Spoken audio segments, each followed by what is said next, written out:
Welcome back. Number 20, becoming real.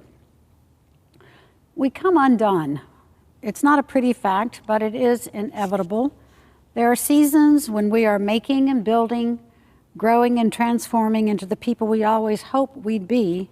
We become the kind of person who does yoga or watches every classic movie or finally checks our voicemails. And then we come apart, and all of our rough edges are showing again. And it is in seasons like that when I need to hear the gospel of the Velveteen Rabbit. The Velveteen Rabbit is a children's book that tells the story of a stuffed rabbit wondering what to do when he was replaced by wind-up toys and eventually cast away. The bunny was once lovely, but now is ragged, older, careworn. Perhaps that is a familiar feeling. We see a photograph of our younger selves, maybe living a life that is now gone, and we have a little pang. That's me, and she's gone, or he's gone. And we wholeheartedly accept the idea that we were better before.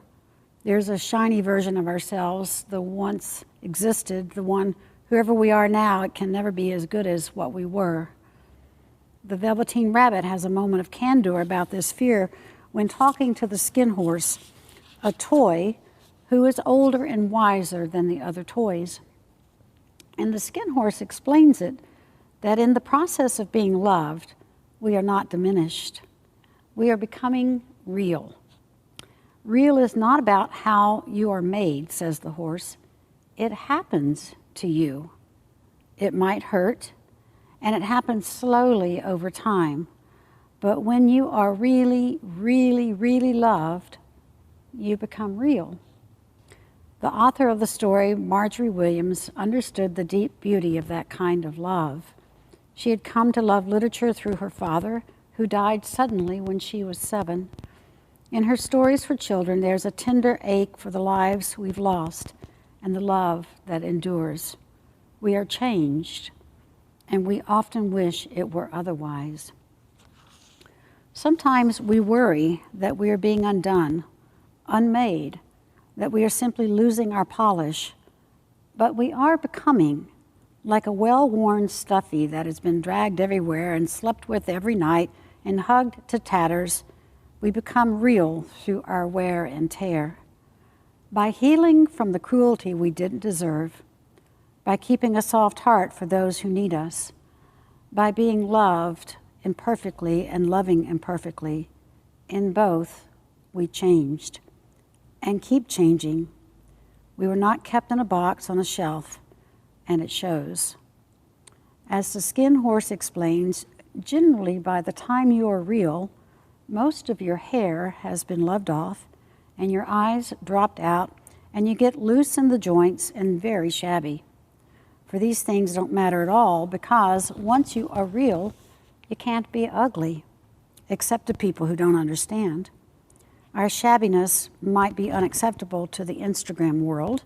After all, our culture confuses glamour with beauty and wisdom with bylines. May we always know the difference. May we not despise our realness. And when we worry we are becoming undone and not as lovely as we were before, may we not be confused. After all, we can never be ugly except to people who don't understand.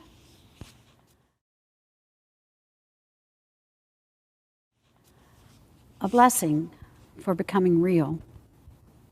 Blessed are we who are becoming, who have lived so long in this strange state that we call time that it shows. We are changing, and that's how we know we are alive. Blessed are you who see the evidence of your own becoming, the places where you are worn from so much loving, the laugh lines from jokes that made your belly ache, crow's feet for squinting to see the stars, stretch marks from growing babies, building muscle, enjoying delicious meals, and yes, the places that hurt, that are visibly still wounded and sore, that change how you move and how you live. Blessed are you, seeing all this as evidence of loss, yes, but also of life, because what is real is now showing through. Blessed are you who do not despise your realness. It may hurt. You may not recognize yourself in the mirror, but this is what we'd hope for, right? To live and love, to be loved, to have our experiences show on our faces and in ourselves. It is the real life of Jesus in us, made visible as all our seams show.